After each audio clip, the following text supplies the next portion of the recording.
Hey everyone, it's technology expert Burton Kelso here with another tech tip to help you get the most out of the technology in your life. Today we're talking about how you can spot dangerous and malicious websites with your own two eyes or four eyes like I currently have. Now you would think that cyber criminals would have given up the fight against using malicious websites and moving more towards spam and text messaging, but cybercriminals are always going to use every method available in order to trick you into giving up your information. And so that means that there is still a danger of malicious websites out there. You really have to pay attention to what sites you visit, what links you get, and how you surf the web, because criminals are after your, like how I said that, after your information and they want to get it by all means necessary. So let's jump in and talk about some of the methods that criminals will try to get you to click on stuff and what it looks like to see a malicious website.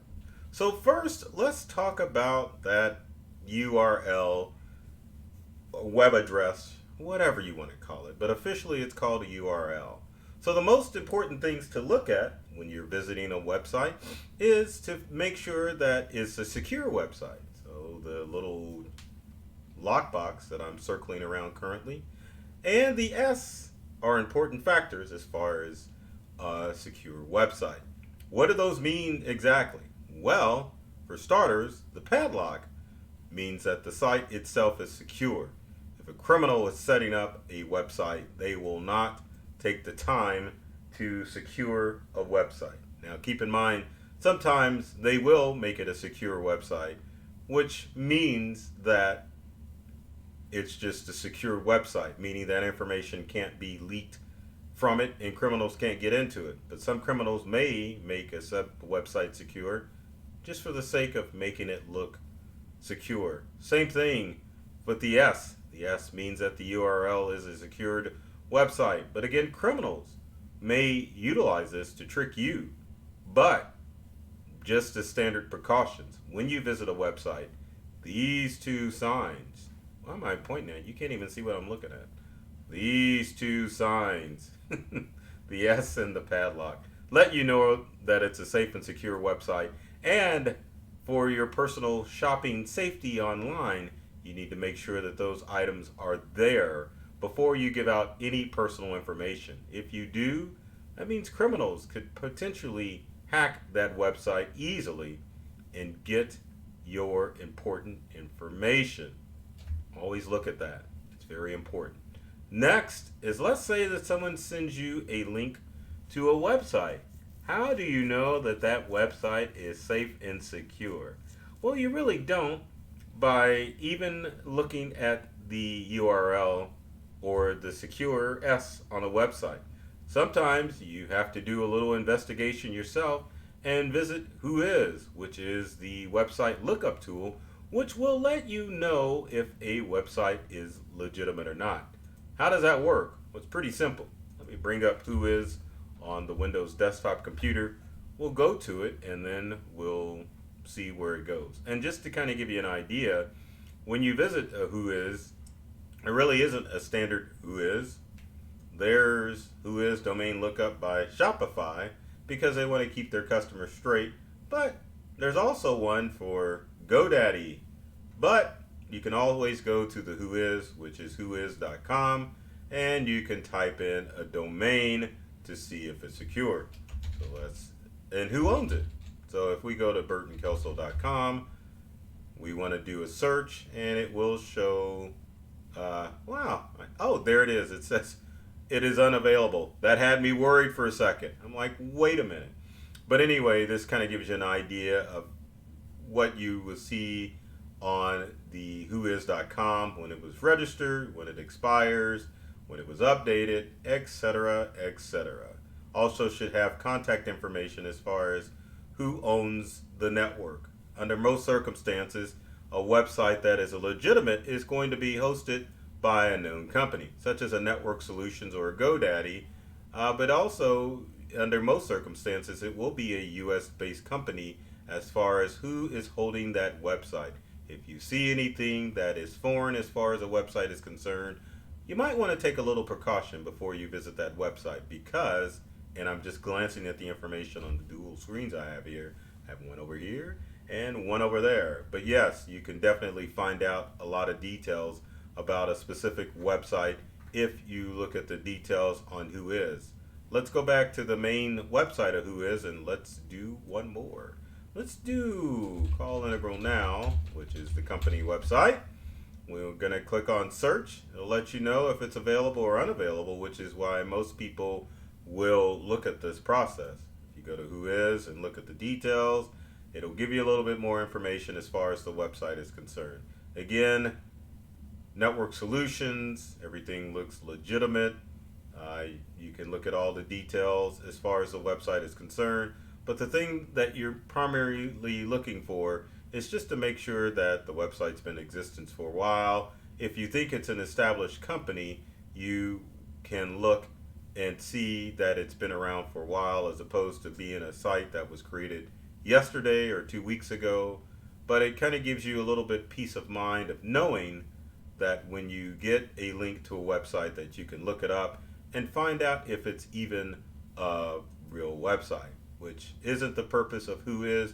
But at the same time, when it comes to looking at malicious websites, you need to use every tool in your arsenal to make sure that you are protected against cybercrime. Because remember, 99% of cybercrime requires user interaction, and that doesn't necessarily mean, well, it kind of does mean clicking on stuff, but at the same time too, it means that you need to do a little due diligence to make sure that those websites are safe and secure, because obviously a lot of websites that you go to are going to be asking for personal details sometimes, so check it out before you give up those details. Next, you would think that this is common sense, but do a little proofreading on that website before you start giving out personal information or even visiting the website, because sometimes you can visit a website and you're okay. Other times, it's just going to attack or do what's called drive-by hacking as soon as you visit the website. But using your wits, you can do some proofreading to make sure that the website has proper grammar and the words on the website are spelled correctly.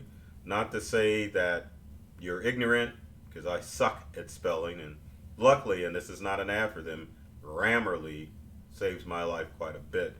But can't necessarily use Grammarly on a website, so you have to rely on your 2 or 4 eyes, depending on what you're looking at, to see if there's any misspellings, if there's any words that just don't make sense. Because unfortunately for us in the US, a lot of cybercrime comes from overseas. So sometimes criminals just don't have a good understanding of how to put together words and sentences in the US English language, not Great Britain English language. Also, you probably didn't know this or not, but cyber criminals gear their sites towards the uneducated. So an idiot like myself could possibly fall for one of these websites, especially if there's misspelling, because I suck at spelling. So keep that in mind when you're visiting websites to make sure that you are keeping safe. Next on our list is my favorite dish. Not really, I hate this stuff. But spammy websites. Websites that have tons of ads that pop up or have content that could lead you astray. One of the worst websites that deal with this is Yahoo. And I hate to use Yahoo as an example, but there is a lot of spammy stuff on Yahoo, and I'll bring it up as an example so that you can kind of get an idea of what I'm looking at. For email services, Yahoo's great, but like a lot of websites like Google and other websites that make money off of advertisers, you have to be careful what shows up. So if we go to Yahoo, obviously you've got your good news here, but sometimes you have to be careful for some of the stuff that pops up, like Bach Financial, which is over here on the right hand side that I'm circling around. Yes, it's an ad, but is it really Bach Financial? I'm sure it is, but you have to beware of sites like this. Another is an ad by Wolf and Shepard. Why are men so excited for these hybrid dress shoes? I don't know. I think because they're comfortable, but again, it's another thing that you have to watch out for before you start clicking links on websites that you visit. If you visit gaming websites, like I think another good example would be MSN website. Let's go to MSN. Microsoft makes money off of this. And let's look at games. So we're going to type in games, and some of the gaming sites you have to watch out for, especially if you like playing games online. Um, so let's go back to our desktop, and as you can see, a website that's kind of like spammy. Oh, good old Kaspersky wants to give me up to 70% off. I don't know if I want to necessarily get that. Now I can click on this X and get rid of that, but at the same time, do I want this content popping up on the website? And do I want to visit a website where I could potentially click on something malicious that's going to take me somewhere that a company like Microsoft or Yahoo really hasn't paid attention to?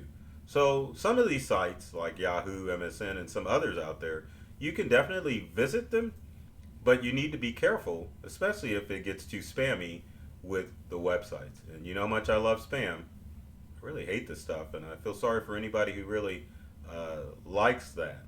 Another key to watch out for are just random pop-ups on websites. Those sites that I showed you before just had spam messages where you're spamming you with content that you want to look at or maybe are interested in reading. I know a lot of times on Yahoo you'll see a news article, you click on it, and it just takes you down a rabbit hole because it's an ad.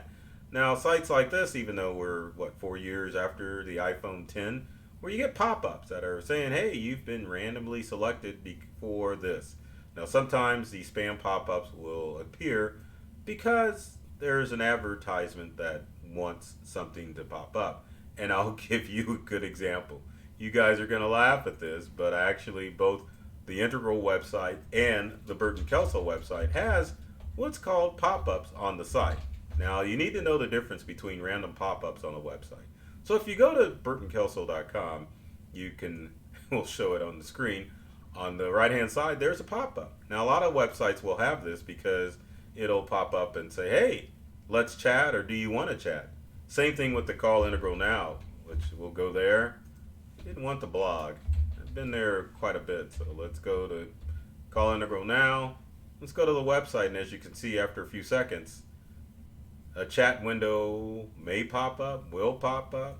You can make it pop up. But anyway, it's one of these messages that pop up where people, namely the web administrators, will have a message pop up so that we can be more interactive when you log into our website. Those pop-ups, you're fine, and it doesn't force you into giving out any of your information. It's more of a messaging tool that will pop up just to say, hey, we're here to help if you need it. Other sites that pop up, like spammy post, like this one for an iPhone 10, which I think if you still want it, it ain't gonna work, so don't worry about it. But if you get posts advertising false stuff and it's asking for important information, you definitely want to beware and not click on any things like that.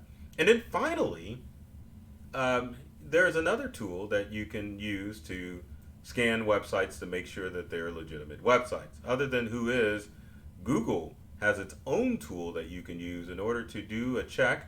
It's called the Safe Browsing Site Status. I can't believe it. I had the PowerPoint up. But yeah, it's the Safe Browsing Site Status. So again, we'll type in the website that somebody has sent us a link to. You can copy and paste, or you can just type the site in. And then as you can see, it'll let you know that there's safe content or no content. So this is probably one of the safer tools that you can use in order to check a website to find out if content is there. Now let's go to our buddy Yahoo and see what it says.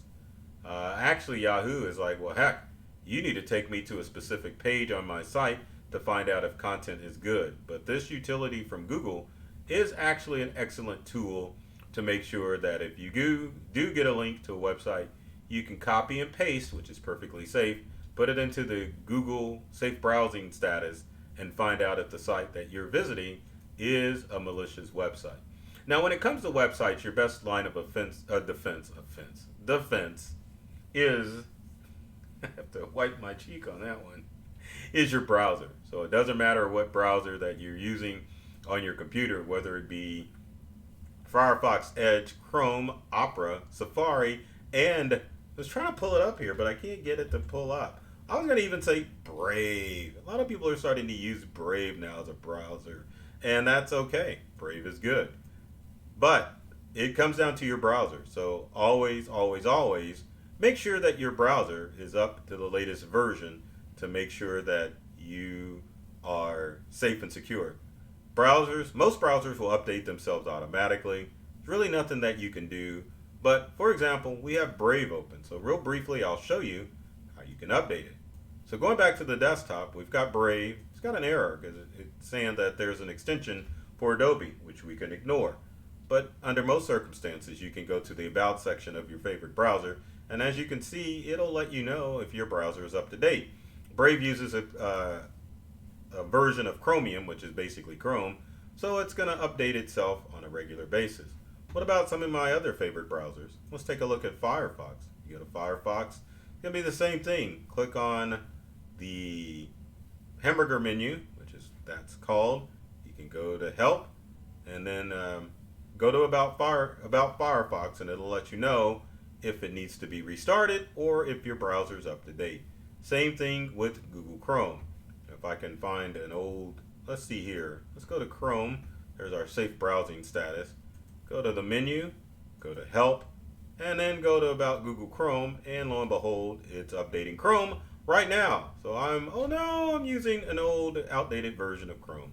So as you can see, if your browser is up to date and you go to About and Help, then it'll update it for you automatically and give you steps on what you need to do in order to make sure that your browser is safe and secure.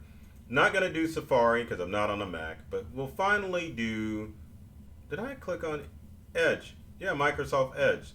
So the same thing. You can go to Help and Feedback and About Microsoft Edge, and lo and behold, it's checking for updates and it's letting me know Edge is up to date. So browser is your first line of defense to make sure that those websites are going to be safe and secure, but at the same time, you are going to have to do some due diligence with the tips that I've shown you as to what to do to make sure that the website that you're visiting is safe and secure and is not out there to get your information. So with that said, I love that. I'm going to clap again.